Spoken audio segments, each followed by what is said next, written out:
What up, what up, what up, Hype Squad? It's your boy Lucrecio coming at you with another video. If you're new, welcome to ExceedTheHype.com. And if you want to join this Hype Squad, go ahead and click the subscribe button. Alright, today's video is about the Brooklyn Nets, right? And their outlook for the 2017-2018 season. Now, the Brooklyn Nets were like the worst team in the NBA last season.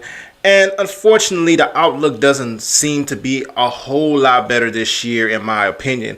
I think they will be better because the roster has improved, but still, I just don't see it. I just don't see them having enough, breakout type talent to be able to try to compete or to try to grab a playoff seed or whatever the case may be. But on the other hand, you never know, mainly because of the fact that they don't actually have a draft pick this year. That's the thing when it comes to Brooklyn. They don't actually have a draft pick. So if you don't have a draft pick, there is no point in trying and tanking to lose games or anything like that. So you may see more of a fight from the Brooklyn Nets this year than we saw last year.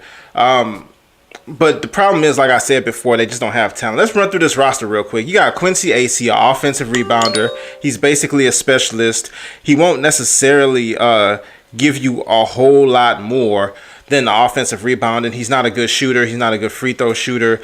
So he'll give you that offensive rebounding, but ultimately that's really what you're gonna get. Then you have somebody like Jarrett Allen, who's going to be, in my opinion, like a Tyson Chandler type person, somebody who can try to protect the rim because he is a true 7-footer. Then you have somebody like Trevor Booker, who was like a key member of the Washington Wizards for quite a while. So we'll see what kind of production he can bring that team as well.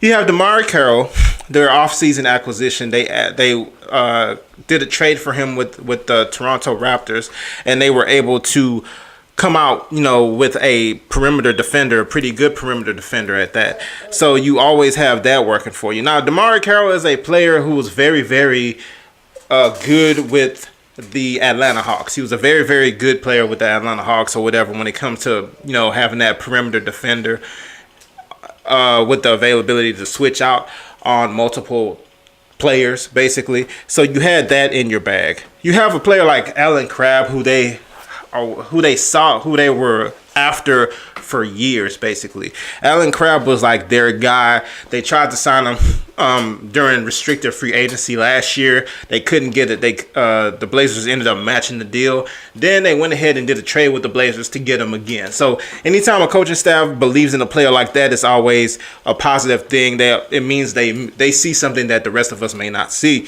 So that's Allen Crabbe for you.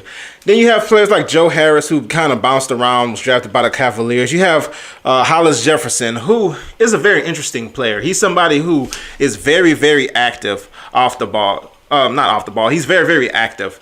He's always a body that's moving, whether it's setting a screen, whether it's rolling to the basket or whatever the case may be. But it's like perpetual motion with him. And when you have a player like that, those types of players always get a lot of easy, bunnies at the basket or whatever because of their movement, because it's difficult to keep track of somebody like that. Let's talk about Jeremy Lin. You also have Jeremy Lin there. To me, it's curious as to how they're going to use Jeremy Lin. Is he going to be a six man? Is he going to be move to shooting guard? Is he going to be the starting point guard? And they're going to move D'Angelo Russell to shooting guard. It's very interesting what they're going to do with Jeremy Lin. They did want him badly last year, so they got him.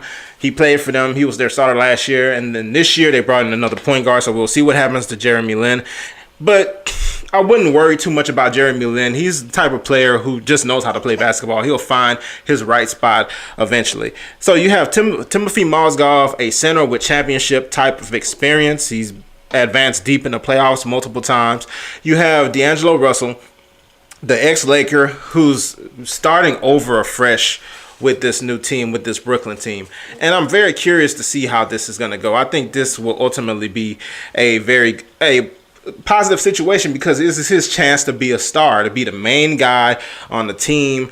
Even though it's going to be a bad team, but he's still going to be the main guy on the team.